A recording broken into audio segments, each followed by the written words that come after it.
Avi Meyers, Northtown Neighborhood News Magazine, a presentation of Sonny Hirsch and myself. Dial us up on the web at www.ntnm.org. We're real big on community policing, caps24.org, and of course it is election season.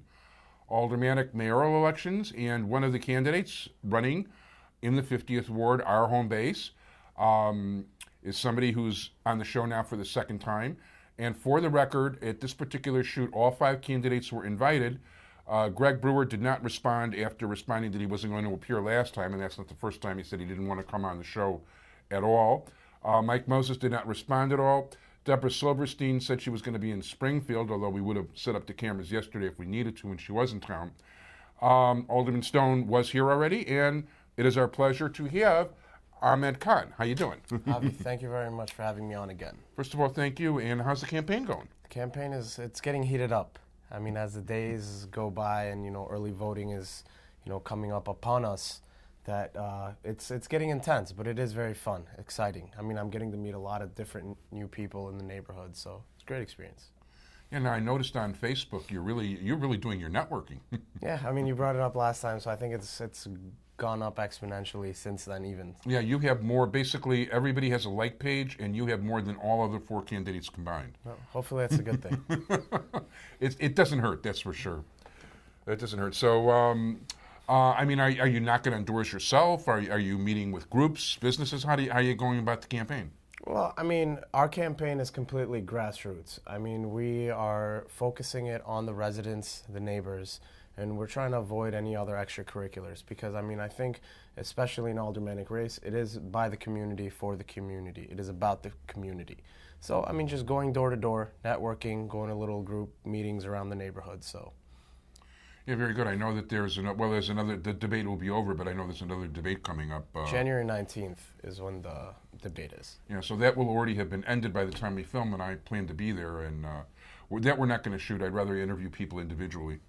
Okay. So you get to talk a lot more over the course of our interview than. Well, right. The debates are pretty intense. You get only a couple minutes, not even a couple minutes. You get about 60 to 90 seconds to convey your entire views, and I think there's a lot more to be said. But I agree with that. There's a lot more depth to it. That's for sure. Absolutely. So okay, you're newly married. You're running for office. I mean, this is definitely, you were saying before, it's an exciting time for you. No, it is. It is. I think my wife has been very supportive. I mean, one of the people that I turned to before even intending to run was my wife at that time, and she expressed a lot of solidarity and support with it. So I wouldn't have been able to do it without her. Excellent, excellent, excellent. So I see you've got your signs up. I was walking down Devon yesterday. There's a number of signs in businesses and things. Yes, we have our signs up. Lawn signs are coming along. They'll be up. We have a lot of volunteers and neighbors committed to putting those up. And our material, it's going to be continued to be disseminated throughout the ward. Very good. You want to talk about your stances in the campaign? Well, what absolutely. You're looking to do? I mean, last time when I had come on the show, a lot of it was I was introducing myself, who I was, to make that personal connection with the voters of the 50th Ward. But, I'd like this opportunity to talk about some of the issues which I think affect this ward.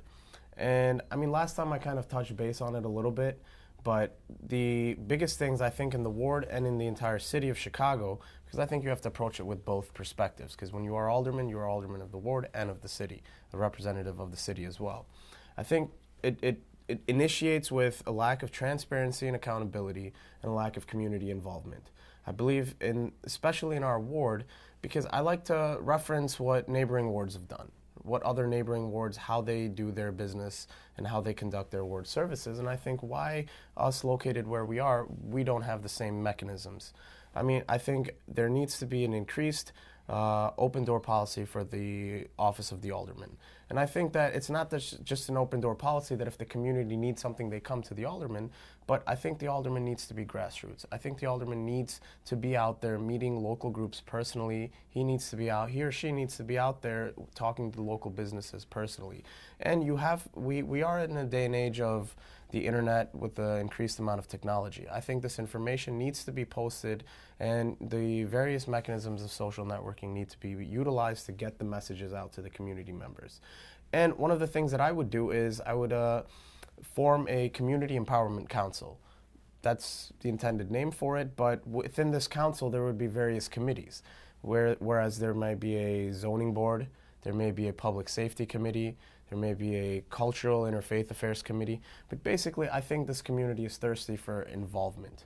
That when there are, whether it's a small business improvement fund meeting or any type of meeting that happens, the community is not engaged. There's about 5-10 people that regularly come, but until and if the entire community is engaged, then there is no true sense of leadership. You cannot be a true leader until the community gets engaged.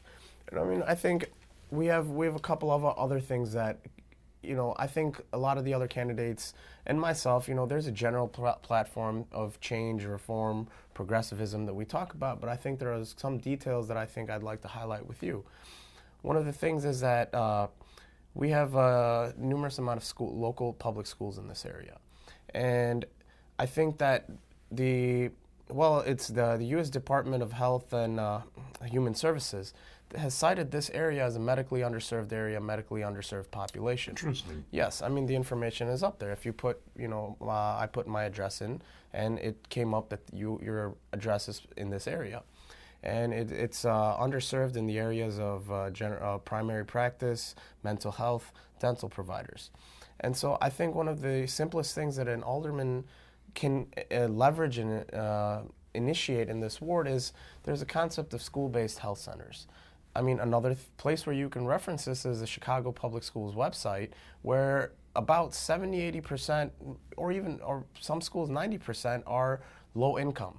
I mean, the student body is low income. So I think that, these are the types of intricacies that an alderman needs to get down and research and then bring these services. I think a school-based health center sponsored by the city, facilitated by funds that the alderman has, it would benefit directly the constituents. You're talking like a full-time health center within the school? Yes, I mean, this concept exists in other areas, and I think it does not exist in our areas. There are, when you have that, it helps the families that they don't have to go out of school at time or have to leave work to take their children to school. I mean, it's something that gets worked out through the school office and the parents, that the students can get their health checkups there.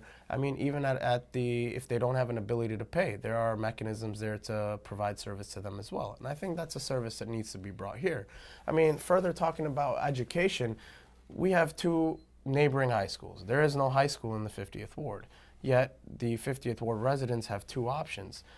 The northeast end have the option of sending their children to Sullivan High School, but that's only a little portion of it. But the entire majority, the biggest option is Mather High School.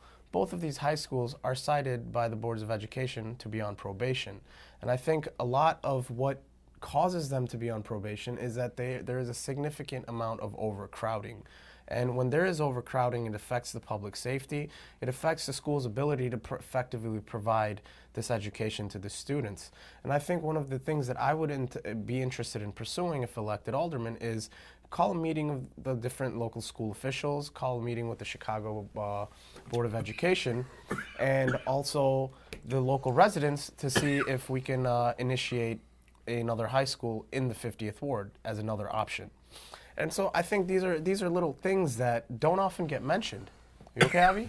Yeah, I'm fine. Okay. No, okay. keep going. Okay, I usually have water here, and I don't have any water here. Okay, right now. okay. So, but these are things that I think that, whether it was in the last election or this election, it does not get brought up. And I mean, one of the things that I see that's lacking in this area also is that there was a meeting for the Chicago Climate Action Plan. And they talked that in some other neighborhoods there's environmental sustainability councils. Yet in this area, there is no such thing as an environmental sustainability council where they focus on how to get the community residents involved in, green projects. We have recycling programs in name only here, but there's no concerted effort that gets, to get these block clubs, get these local residents involved in these type of programs. I mean, there's no programming that, tells the residents about weatherization programs, how to save energy. By the way, that's Sonny sneaking around here for those of you who are looking to get me water. Thank you, Sonny. Yeah. Take a sip. Yeah, I will. much better. Okay, good. So, yeah, as a matter of fact, you know, you were talking about recycling. My brother basically, you know, our options here are Warren Park. There's like a bin in the corner if people don't realize around Pratt, near the edge of on the northeast corner of the park. Or you can just go to Evanston and they'll usually accept stuff. No, absolutely. But I think that. But you've got to make an effort. But you have to get the community involved to, you know, if you have a group, a committee of people that kind of push this agenda throughout the ward, then I think you can make your ward a lot more green. I mean, that's one intention that I have, is to make the 50th ward one of the greenest wards in the entire city of Chicago. And I mean, moving on, I mean, there's other issues. One thing that, you know, I've lived in this community my entire life, and one thing that I see is that, you know, our library, the Northtown branch, I think that it could be a lot more modern and advanced than it currently is now. There have been, you know, moderate improvements that have been made to it, but I think, I mean, that library is a very big service to the community members of that area. I mean, it serves, you know, Clinton elementary school students. I see, you know, they get out of school, they walk right over to the library. But I think that library needs to be improved. In addition to that, I would seek the possibility of opening another new library in the ward, perhaps on the eastern end of the ward, the northeastern end of the ward, to serve students in that area as well. So, I mean, I think that these are some things that, you know, we need. I mean, yes, there needs to be an improvement in economic revitalization of the ward. I mean, that's obvious. When you drive down Devon Avenue, when you drive down Toohey, any of these streets, and one of the things that I've never heard anybody bring up is the revitalization of Peterson Avenue.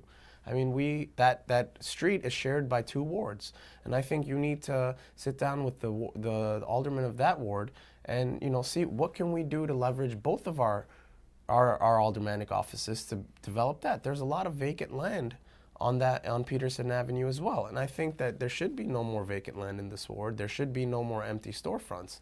A lot of South Asian businesses, a lot of Jewish businesses, as you can perhaps reiterate, are moving out of this area. And have. Yes, absolutely, as we speak. And, you know, yeah, Rosenblum's Taboon, that's true. Yeah, Rosenblum's just recently emptied out. Yeah, so, you know, I forgot to so there is somebody who's interested in opening up a bookstore there. Right. But I'm sorry, go ahead. But I mean, the WBEZ had conducted a kind of a article about Jewish businesses kind of migrating out of the ward to local suburbs such as Skokie, Morton Grove. And I mean, one of the things that the local, you know, the owner for Rosenblum's, he had, I believe, cited that, you know, the services that are available, you know, I wish I had known about it at that time. You know, knowing about it now doesn't help because they've already gone through that process and had to move out. Yeah, I did. I read one of your comments. I think you commented on that story. I think I saw that on the web. Yes. I had posted and I said that, you know, it's what I would do for local businesses, for example, is that, you know, the small business improvement funds that exist, I mean, there needs to be greater advertisement and education for the local businesses. I can take you down Devon Avenue, for example, and numerous businesses don't even know what SBIF funds are. At this point, I'm going to have to ask you to give your contact information. Okay.